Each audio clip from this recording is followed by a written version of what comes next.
Hi, my name is Daniel O'Connor and I'm here to talk to you about WARPit. WARPit is about saving you money by not buying stuff that you don't actually need and your organisation already owns. We're trying to stop this sort of thing. Good value, good quality stuff ending up in skips or being stored in rooms not being used, wasted basically. So WARPit is a resource redistribution network for organisations. What we're trying to do is pass on good quality stuff onto other people. WARPit is an online marketplace for your staff. It looks similar to other online auction houses on the internet. It matches up surplus and underused resources with people who require them. Inside the same organisation, so you've got an active marketplace of staff sharing things, but also the marketplaces can friend each other.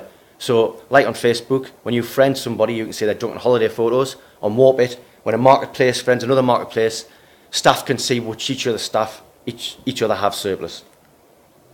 Staff can donate stuff, i.e. give it away, or they can loan it out. Inside the same organisation, remember, or beyond. When I say donate, I just mean getting rid of stuff that they don't want anymore and someone else can use. When I mean loan, I mean they're going to loan stuff out to others who can use it then, but they're going to get it back later on. Some examples of that would be sharing exam desks between universities and schools, schools sharing educational resources, so they do cavemen one week, and because the cavemen resources go to another school, and vice versa. So the main thing is we're reducing purchasing here, we're reducing purchasing costs because we make it really easy for a staff member who is going to buy, let's say, an inkjet cartridge, make it really easy for them to go online and find an inkjet cartridge inside the same organisation or even in another organisation. And secondary, obviously, we're reducing waste as well. You don't need to hire a skip, you don't need to pay the people to fill the skip because you can find homes for your usable resources. These are the sorts of organisations who are using the system: councils, universities, schools, hospitals, third sector, SMEs, businesses, all sharing resources. We've got cities in the UK where you've got 4 or 5 organisations all sharing resources between each other, saving lots of procurement. We put the work in network. What this means is if you've got something that you don't want anymore and you've got a big enough network, you can always find somebody who'll want that thing. So a good example of this is on eBay, the first item that was ever traded was a broken laser pointer for $14. So the guy phoned the other guy up and said, "Look, you do know this is broken?" And he said, "Yes, I know it's broken." And the other guy goes, "Well, what do you want a broken laser pointer for?" And the other guy goes, "I collect broken laser pointers." So what that demonstrates is you can always find a home for your old stuff that you think isn't valuable, but someone else does. So what we do is we create organisational marketplaces. They friend each other to create city, town, region, and country-wide networks. This is what it looks like. An organisation gets its own portal with its own branding, staff log in, and into the marketplace they go, and they can trade and swap stuff.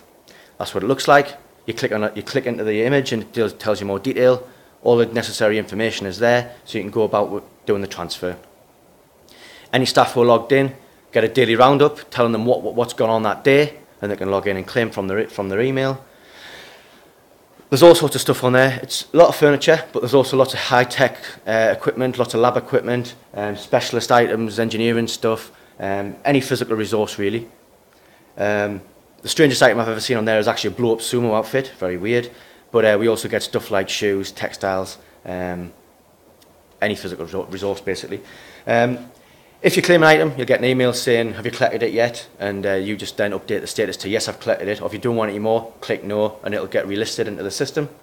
There's a wish list functionality, so if you're looking for something specialist, add it to your wish list, and if anyone ever puts that on, you get a notification straight away, so you kind of bagsy that item. Quite a useful feature. From an administration point of view, quite low resource requirements. You can data mine it and do audits, so you know who put it on, who put an item on, who took it off, where it went to, what the value was, all that sort of thing.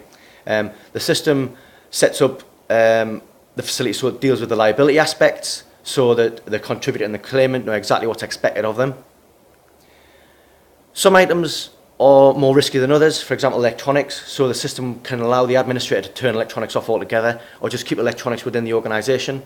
So it's quite versatile in how the system works. Security is an important aspect. There's various different security mechanisms. The administrator for an organisation has to approve their members, for example. And if you're doing any friending with other organisations, you choose to friend them. So, you know, it's that friendship's enabled, so it's down to you to do that. Transport. Transport burden is on the claimant. They've got to incur any costs or hassle, but the system will facilitate that transport. For example, if you claim a chair, you'll get an email telling you how to go about collecting it. So there might be a link to a portal request form or to a local transport charity or whatever. For example, Northumberland County Council, they've got a man in a van, social enterprise, who just drives around Northumberland transferring items, and he gets £5 per lift.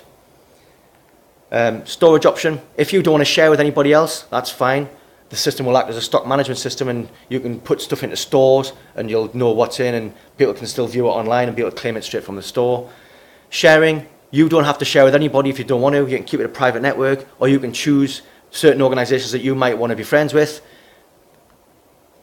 The administrator can data mine all of the transactions, so there's financial reports, carbon reports, waste diversion reports. You can look at who's using the system the most, what the most popular categories are.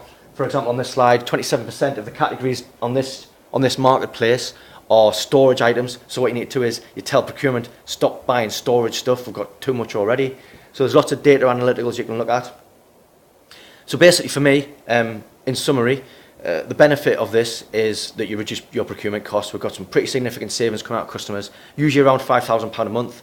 It frees up space. It's human nature to hoard stuff, but WARPit provides an easy way for somebody to get rid of something and give it to somebody else, so it still retains that value and someone else can use it. We find that there's a lot of support for schools and charities because large organisations have a lot of surplus stuff. They can move that stuff around as much as possible inside the organisation, but there's always stuff trickling out the bottom. This is where schools and charities and SMEs and startups come in. They can claim that off you in a legitimate manner. Also, we find the system breaks down silos within large organisations. You have someone in HR swapping stuff with someone in procurement who've never met each other before, and there's a really active marketplace of stuff being traded, so really good for that. And also very important, business continuity. WARPit's being used when, for example, schools flooded this summer. WARPit was used by the flooded schools to claim stuff of other schools that they didn't want and get running with the lessons quicker than they would have normally. Same with other business situations. And of course, it's about sustainability. This is about maximising your organisation's resource use, so you reduce your carbon emissions through procurement, you reduce your waste, and you get best value for your resources. So this is the website, www.warp-it.co.uk. Thanks for watching. Any comments or questions, add them to the comments below.